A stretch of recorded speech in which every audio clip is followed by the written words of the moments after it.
Welcome, everybody, to another episode of the From Adversity to Abundance podcast. I am pumped today to have with us John Feldman of Visionary Literary. John is the founder and CEO of that company. John, how are you doing today? I'm good, Jamie. Thank you for having me. Absolutely. This is going to be a fun one. I think it's going to be inspirational and practical, which is what we're trying to do here, trying to speak to the entrepreneur out there and or wannabe entrepreneur, budding entrepreneur. And I know you're going to be able to talk to that listener. And I know you also offer some very actionable and practical services that we're going to get into. So for the listener out there who is not familiar with you, John, who are you and what are you up to today? Yeah, so I am the founder and CEO of Visionary Literary. We are a ghostwriting and book publishing company. So basically, if you, Jamie, for instance, if you're extremely busy, but you have a book idea and you're like, I know I want to get this book out there, you come to us. We have some writers write it on the back end. Your name goes on the cover, and then we help you to publish it, promote it, and kind of steer you in the direction to open up new revenue streams from that book. Awesome. And I Yep. know, I think I heard you on the Wealth Without Wall Street podcast, and I think came up then that you might have some controversial takes on some of this stuff, which I'm excited to get into, as far as maybe AI and the use of AI and that kind of thing. So Yeah. we'll put a bookmark in that. You like that? I like it. Unintended. Exactly, 100% intended. But John, before we get to the abundance that you're working toward and experiencing now, we got to jump back into your backstory. I know before we hit record, you and I were talking about your junior year in college being a pivotal moment for you, and some leading up to some adversity that you unfortunately went through. So let's dive in. Give us some context. What was your life like at that point in time? Yeah, so junior in college, like many, undergrads, I had no idea what I wanted to do. Just knew that I needed that, piece of paper, that degree to get out into the world, into the corporate world. But that seemed awful to me. So one day, my late roommate, Greg Menifee, and I were sitting outside our college house, and he said, we should write a book about our lives. We thought we were more interesting than we really were, but that just sparked something in me. I was like, that's like, I've always been drawn to movies and to kind of, storytelling and different plot twists. That's always been engaging to me. So the next couple of days I sat in my classes, and I just started writing a script. I ended up finishing it, and printing it. It was awful. It still just collects dust on a thumb drive now, but it got me excited for something finally. Through all the courses that I took, I was finally excited about something. So I really pursued it, went out and started learning on my own, started writing screenplays, I moved into novels and short stories, just really had a passion for it. But as any writer will tell you, it's nearly impossible to make a living writing when you're first starting. So I was doing other side jobs, working in corporate, anything to pay the bills while I wrote. And then all these ideas that I started moving into ghostwriting, right? So writing for business people who were obviously smarter than I was. And I was learning so much from them.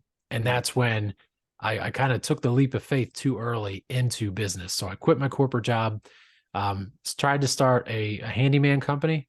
Okay. We made a $600 profit over 6 months. I had my car repossessed. We almost lost our house. My wife and kids looked at me like, all right, Dad, what's next? Right.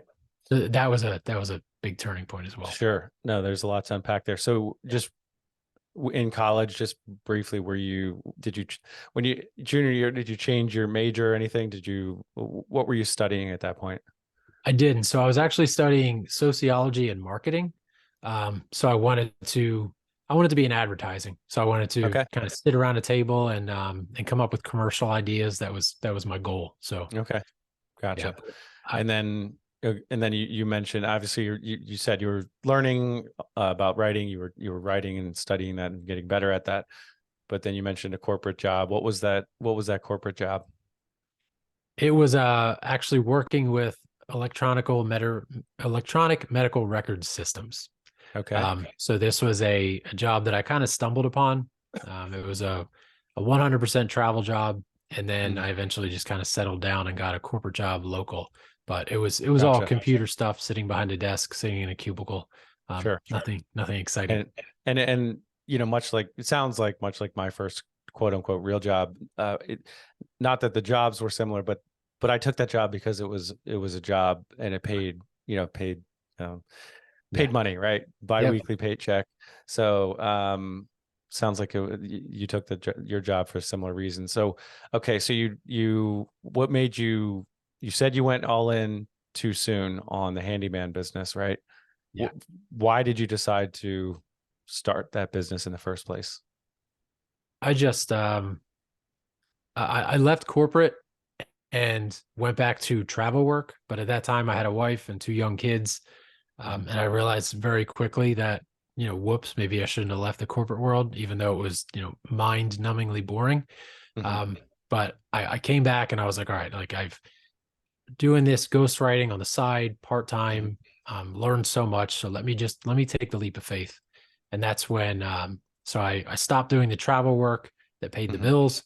And I came back and took the little bit of money that I had stashed away, and tried to start the handyman company, tried to do Gotcha. the owner operator thing, which was, as it turns out, not the greatest idea. Well, and we're obviously going to progress and get into the financial struggles that you did experience, but just pausing briefly right here, what would you say to the listener out there who has a corporate job and hates it, or just, it's boring or it's too much travel or something? And the caveat is always there. There's no one size fits all answer. Every situation is different. We get that. But what advice would you give them, for should they just quit their job? Should they start a side hustle? Is entrepreneurship for everyone? Talk to the wannabe slash budding entrepreneur out there who, the grass is greener as an entrepreneur. Yeah. Well, I think entrepreneurship can be for everyone. It's just Okay. like if you hit a certain level of success, then you're happy. Everyone's happy. But I feel like the person who is really in need of that kind of financial security, if you are not comfortable calling your mortgage company and saying, "Hey, I need to defer some payments," Mm, or like just being in flux in a constant state of, how am I going to pay the next bill? Maybe entrepreneurship isn't for you, or if it mm-hmm, is, you should go out and get some investors right away. mm, But I would suggest, if I could go back in time, mm-hmm. I would still have started that company, Okay.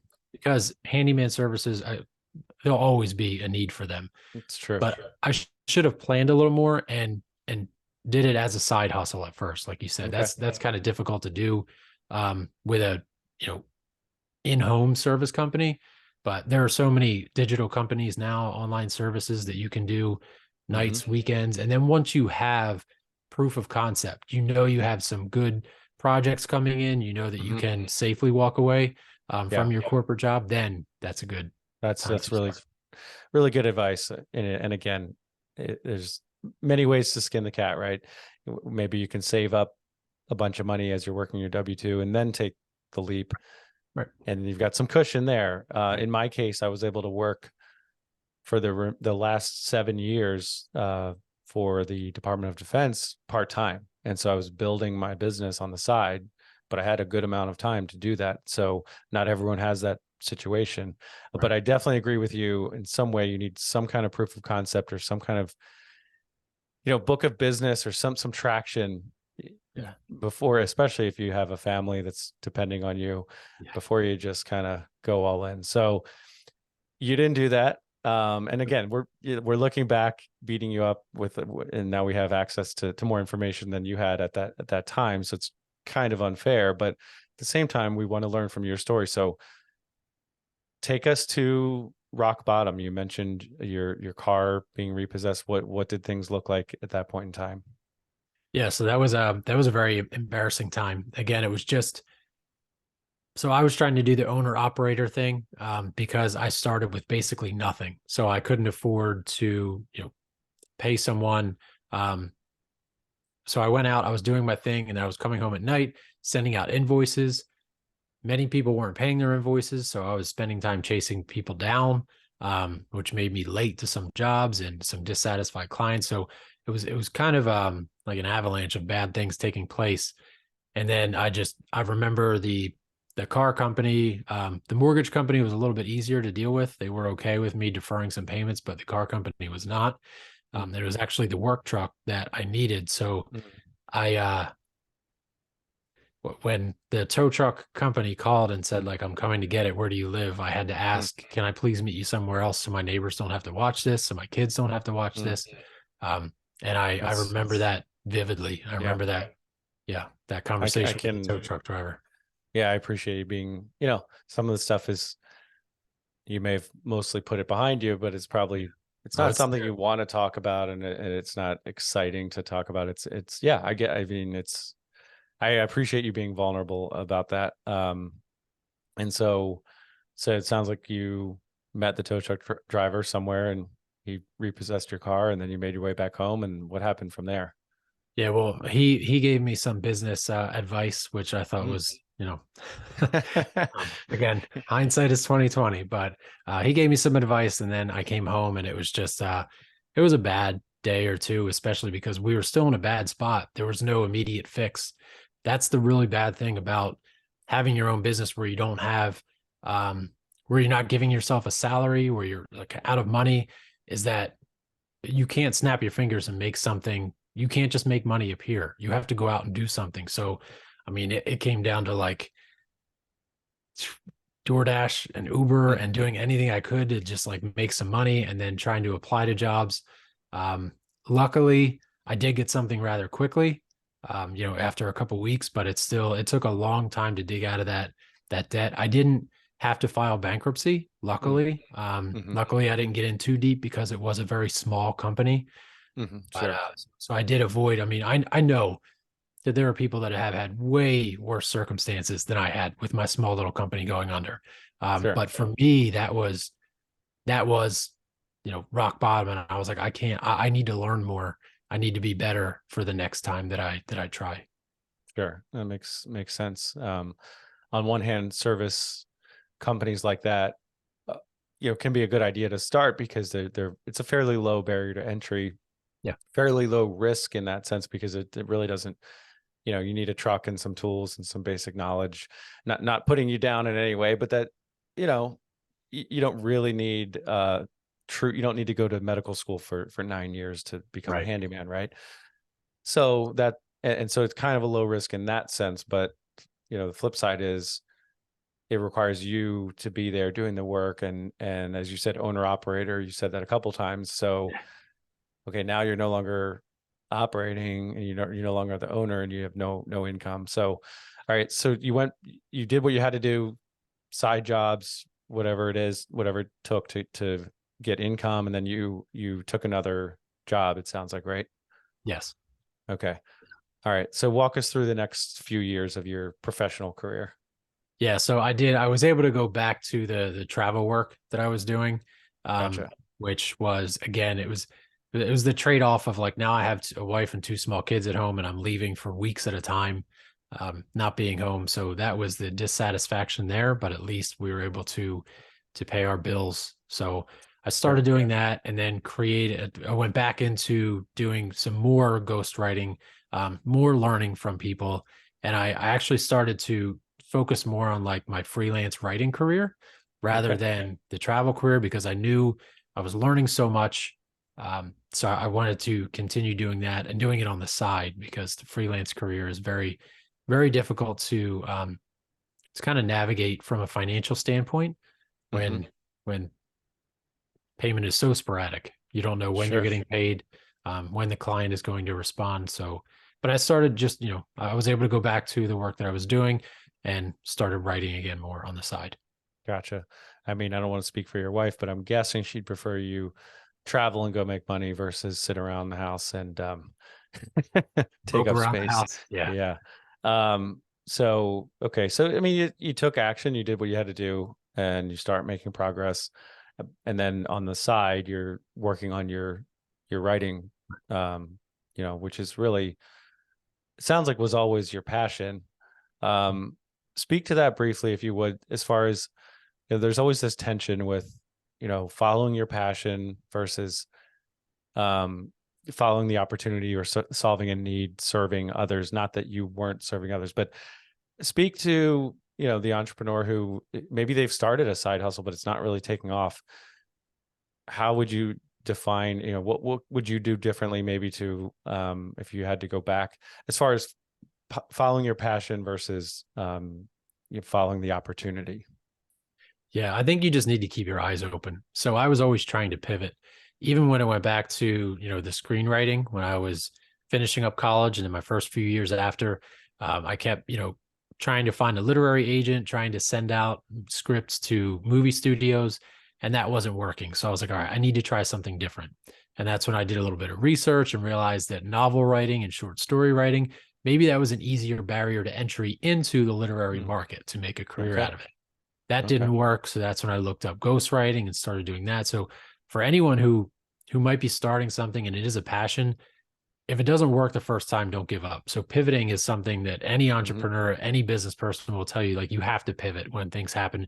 You could be in business for 25 years and COVID hits and you've got to completely pivot, the way that you operate. So For just sure. stick with it. It doesn't mean if you do something once or even twice, it doesn't mean that it's not going to work. It just means that you have to find a way to where you can make that work within your, you can make it work for other people.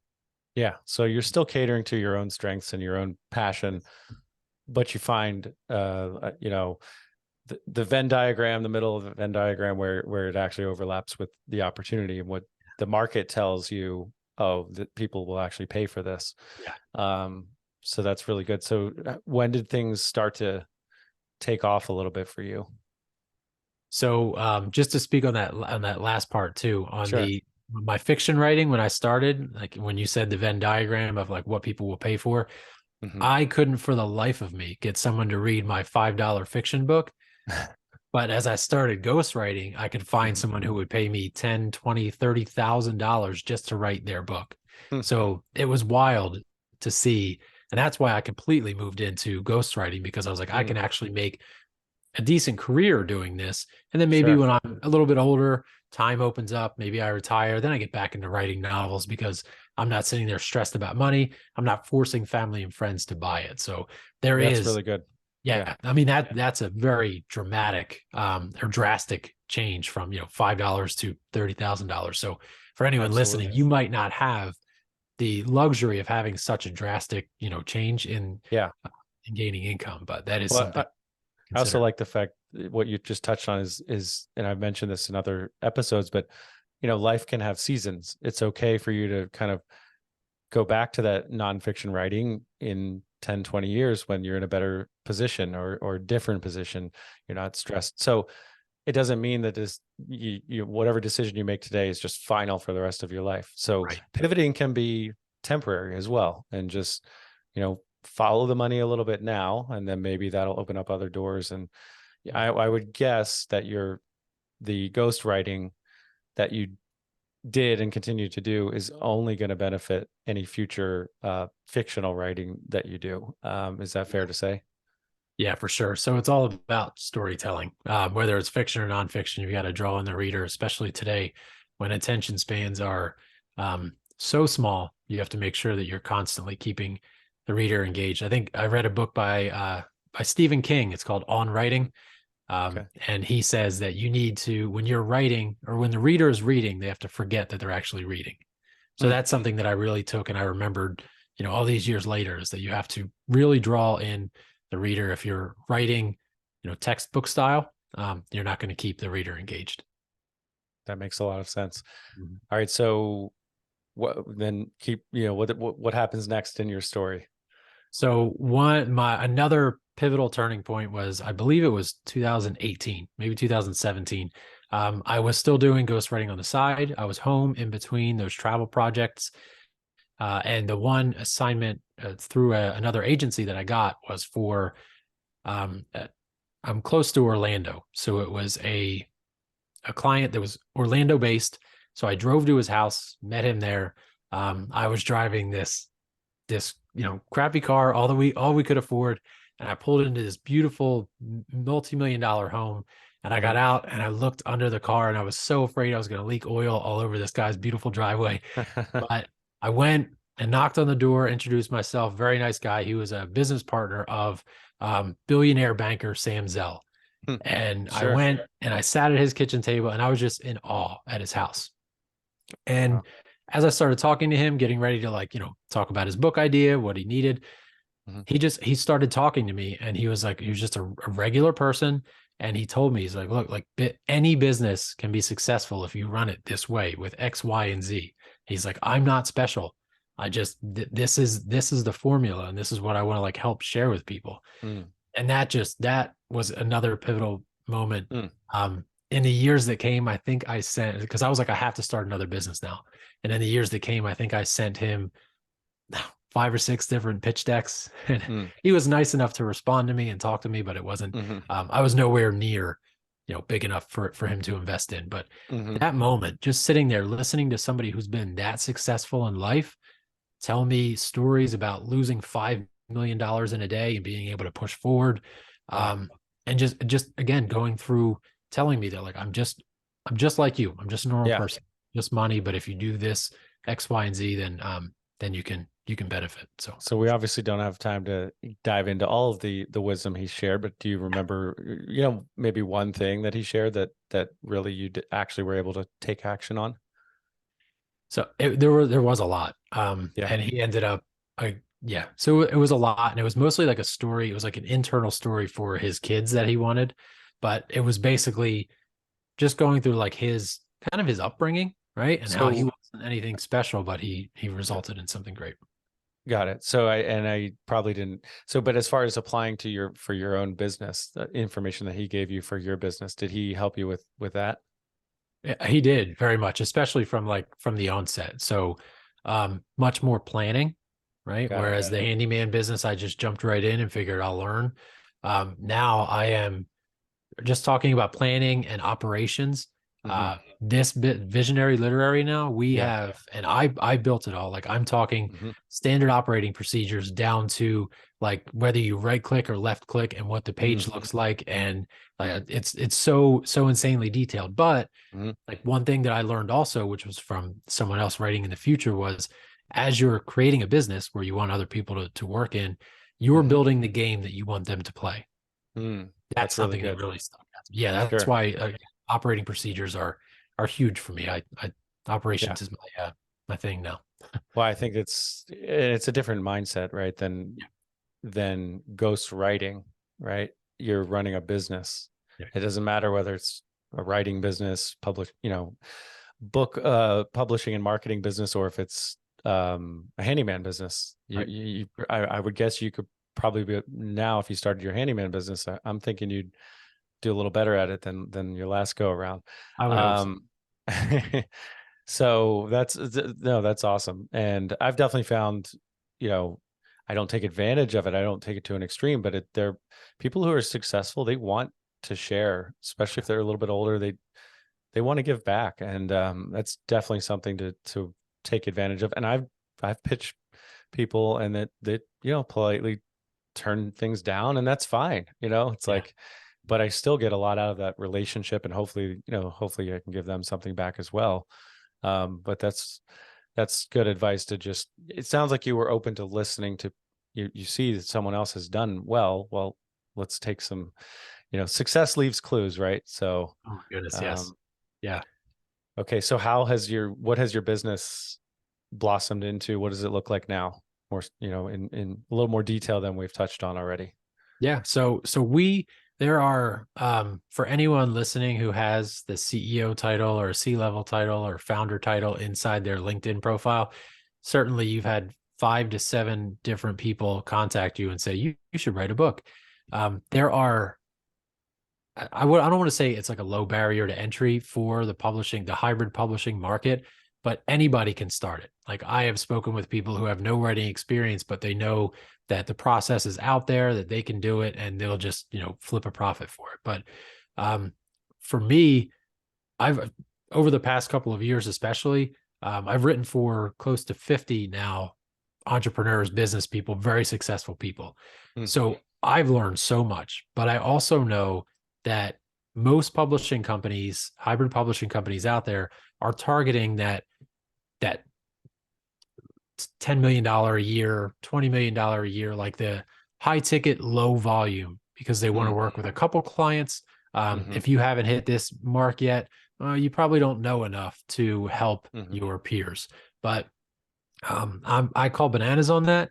No way, because like, so I want to start, we at this company, like I want to start Mm-hmm. helping lower, like budding entrepreneurs, like you said, Mm-hmm. kind of earlier on, people who Sure. are in their first year, 2 or 3, that maybe have, they've gone through something that I went through, or that some of your guests have gone through, like they've hit that rock bottom and they learned from that rock bottom. Like you don't have to be a billionaire to know how you can help everyone else. Like if you make $100,000 a year, but the Mm-hmm. first couple of years in business, you were flat broke and you made nothing, you learned something.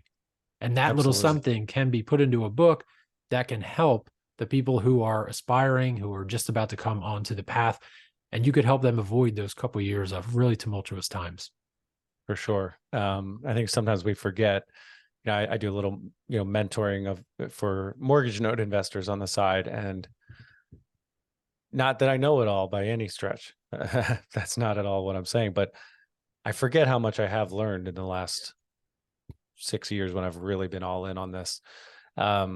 And so some of the basics that I take for granted, that's really valuable information for other people who are brand new to this space. So, what types of, I know you've worked with, pro athletes, politicians, a World War II veteran.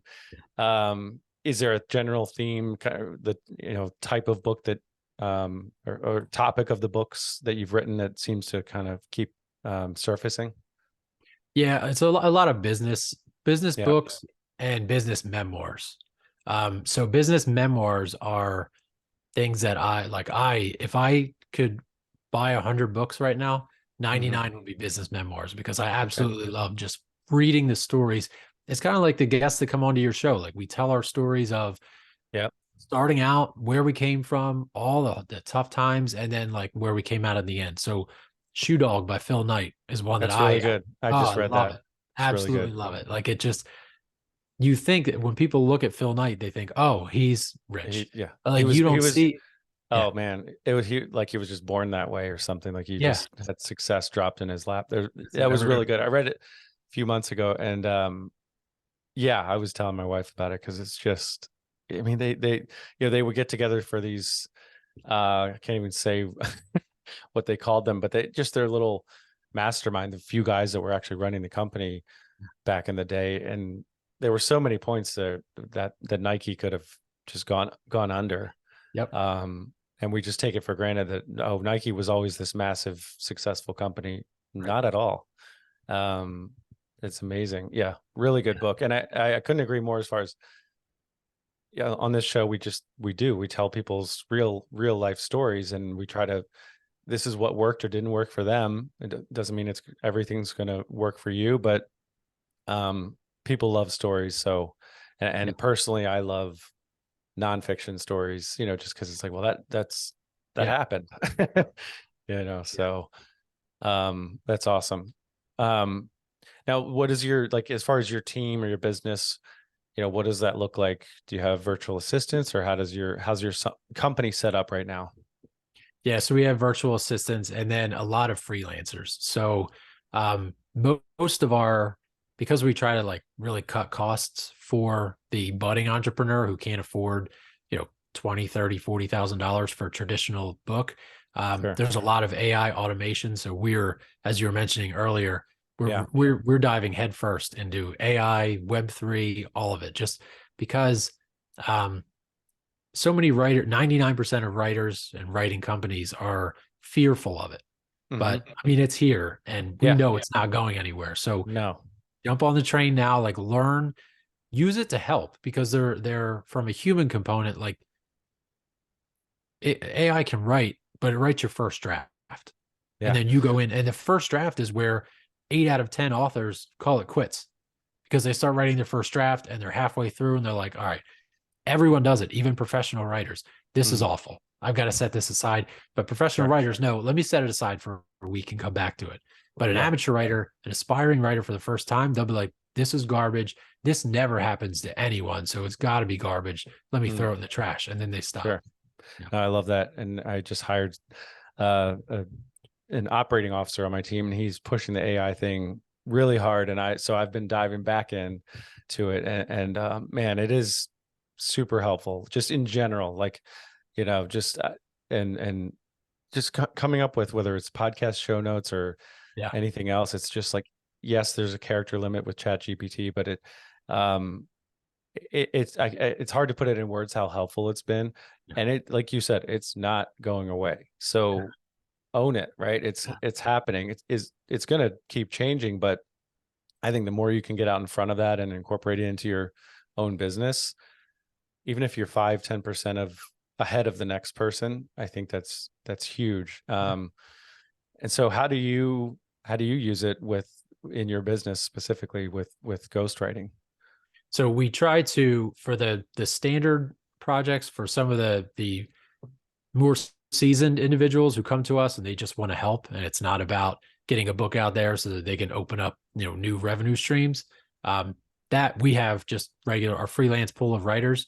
That's the traditional model. You sit down, you have the time to sit down one-on-one, talk with your ghostwriter and get your story out. But for those who are still, very much in hustle mode, but they need a book, just a short book to get their, an enhanced business card, to get it out there, to showcase their expertise.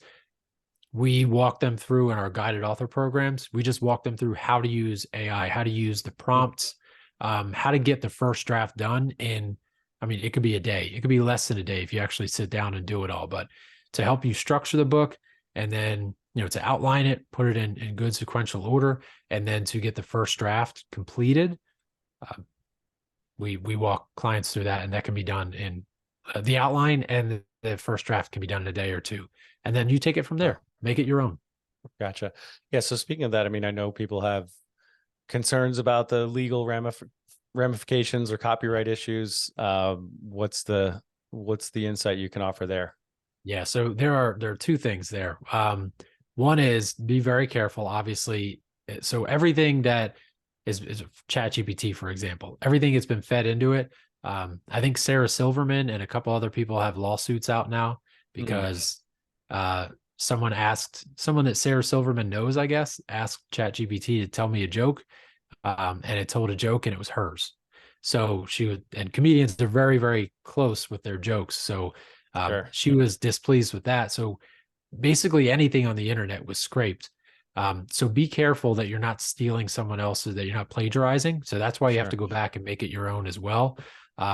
Second thing is, I forget what the hallucinating. So AI hallucinating. Have you heard of that term before or no? No. What So is that? it makes up its own. So if you say, can you send me 3 examples of XYZ topic and provide and cite the sources, it will give you 3, and it will give you 3 sources. And if you go back and refer to them, websites, like people have said, the website doesn't exist, I see. or there's no source on the website. So don't trust, if you're going to write a very research heavy book, don't put all of your trust into AI. Again, like this has only been out for, like not very it's long. only been widespread for so long. So obviously there are growing pains within it, but as a writer, and if it's something that you are going to put your name on the cover, you've got to make sure that you do the extra work to make it yours. No, I think that's good perspective. We're not relying on this 100%, but it's a tool that we can use, right? Why would we not use it? Yeah, I've had examples where I've said, "Hey, Chat GPT, give me the 3 takeaways from this," right? And it gives me 4, and I'm like, I literally said 3. So, and again, the character limit I've been trying to work with it to take podcast transcripts. Unfortunately, my transcripts are a little bit too long so I've got to usually piecemeal them. So there are limiting factors in the use of Chat GPT specifically. But it's so powerful, and like you said, it's only going to get better and better and better. So embrace it. Yeah. Well, Yeah. no, there's also, so if you are someone listening and you want to write a book and you want to utilize AI, but you're like, I don't trust ChatGPT, you can also, so we use Otter, which is Mm, a mhm. transcription. It's like audio capture and transcription. So you can literally just, or like Google Docs does it too, or Microsoft Word, you can just talk your book. Like you literally talk, just Mhm. say it verbally and you'll see it appearing on the screen.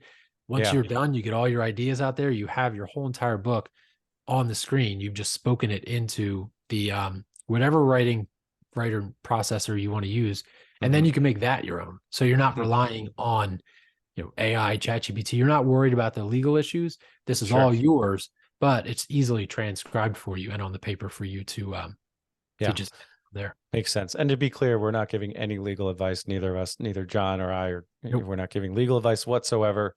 Um, but from what I've seen, where there have been rulings or judicial cases, it seems like this hasn't been a major issue as far as copyright issues and things like that. So yeah, it's amazing. I know you can go the other way with it too. I know like Descript was even this was probably 6-8 months ago. Somebody I work with, um, if you upload an audio file of just you speaking for 20 minutes, and I'm sure it's way better now, but Yeah. it will spit out, you can then, it will learn your voice, and then you can give it the words, written words, a few pages, and it will literally read that back to you in your voice, which Yeah. is, you know it's crazy. We've So started using that for audiobook narration. okay, So we've that's like we're awesome. just rolling that out, but that is something. It's Hmm. the same software too. It Okay. is absolutely incredible. Instead of spending a couple hours going through your audiobook, reading it, editing Yeah. out all the mistakes, it's your voice and it's Yeah. computer generated. So I absolutely was on incredible. I was a co-host of a note investing podcast. My co-host Chris Seveny sent me this audio file of him, but it wasn't him. And it sounded really close to Yeah, the real deal. But um awesome. Well, I've got some rapid fire questions for you, John. You ready? I'm ready. Awesome. What is one thing that people misunderstand about you? Um, about my title maybe. So people on LinkedIn tend to think that I'm a whole lot smarter and more successful than I am, but that's just a title. I'll get there, but I have a ton yet to learn. Okay. You're speaking it into the universe. So I love that. Um, what's one of your biggest failures, maybe beyond something that we've talked about? Regrets, if some people don't like the term failure, but one thing that you'd like a do-over with in your past life.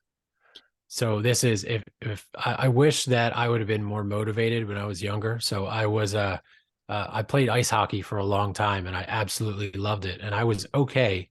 I played in a league where a handful of people got drafted into the NHL.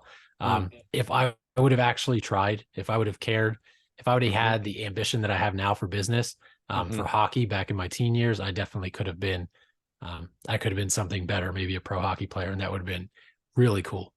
Yeah, that's cool. If you could have coffee with any historical figure, who would it be? Hemingway. Love it. It's the Yeah. first time we've had that answer on the Yeah. show. If you were given $10 million tomorrow, John, what would you do with it? Um, I would invest about 8 million of it and then keep 2 million to enjoy life for a little bit until the money started coming in from the investments. Nice. Passive investments or in your business or Probably passive. I might sell the business and just have maybe passive investments come in. got it. What is one challenge that you're facing right now in your business? Trying to stand out from the hundreds of other publishing companies that are not as authentic. They were started from people that aren't actually writers. So Hmm. Okay. Got it. If in your opinion, what is one of the most important personality traits that someone needs to be successful in your specific industry? I think you have to have a patience, right? So I guess if you're a writer, you've got to have patience and you've got to have understanding. If you're a client coming in trying to write a book, I think you just have to be compassionate and empathetic toward people who are in different situations. Love it. If you were to start a different business entirely, what would it be in? What industry? It would not be a handyman company.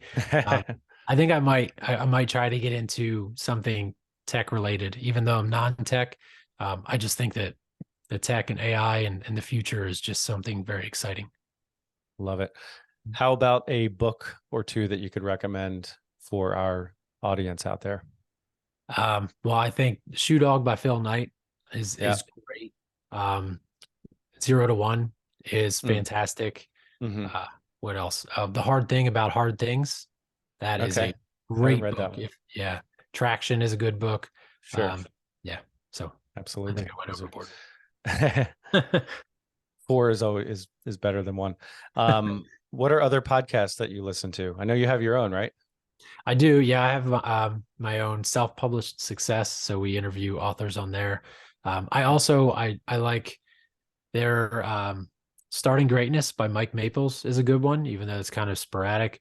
I do listen to Joey and Russ, Wealth Without Wall Street. They're very, very entertaining and engaging. So I listen to them as well. A couple of Alabama rednecks who make a lot of money. I do as well. They're good guys. I definitely recommend people listen to that one. They are. How do you? Don't let them fool you. They are smart. How do you like to serve other people, John? Just helping in any way, whatever they need. I don't know. I'm not like a pushy salesperson. When people come my way, I just want to help. If they have a smile on their face, then I'm helping. So love it. Awesome. What have I not asked you about that you'd like to cover? Well, the only thing I can think of is for the listeners, right? So there is a free resource that I don't think I've mentioned yet, or a site. It's so visionaryliterary.com/resources. We've got a bunch of different resources for anyone looking to write their book. Free resources to get started, whether it's, a free course that we have, a free book, ton of information. So good starting point. Yeah, we'll put that in the show notes as well. A link to that. Thank you. Page. Is that the best place for the listener to reach out to you online? Is your website or LinkedIn, or where would you recommend people reach out to you? Yeah, website or LinkedIn. John Feldman is a pretty common name, but if you type in Visionary Literary after it, I should pop up. But that's my most active platform. I admittedly have social channels everywhere, but I'm not on them. It's tough to keep up with all of them. It really a challenge for sure. So awesome, John. This is really good. I do appreciate you being vulnerable and talking about some embarrassing, an embarrassing period in your life. But the fact is we all have ups and downs, and in a professional career, the path to success in your professional career for anyone is not a straight line. So we appreciate you being vulnerable and allowing us to learn from your story. So thanks a lot for joining us, John. Yeah, I appreciate it. And for anyone listening as well, Jamie's podcast is fantastic with all of these stories, not just mine. It takes a lot of time and effort, I know, putting into a podcast. So if you're listening to this or if you're watching this, please just scroll down to the bottom, give Jamie a review. He definitely deserves it. The podcast and all the work he puts into it. Let everyone listen and let it help other people. I appreciate that. And you are correct, John. It is a labor of love. I love doing the podcast, but it is a lot of work and it's not free. So if we can grow the downloads, grow the listener base, impact more people. I've gotten a few in the last couple of days. I just told my wife, I've gotten some people just reaching out saying, keep it up. This is awesome. And it sounds corny and cheesy, but it really is like, okay, it just energizes you to try to make an impact and help more people. So, but yeah, I do appreciate that, John. And thanks for joining us. To the listener out there, thanks for joining us. Thanks for investing your most valuable resource with us, and that is your time. Thanks, everyone. Take care.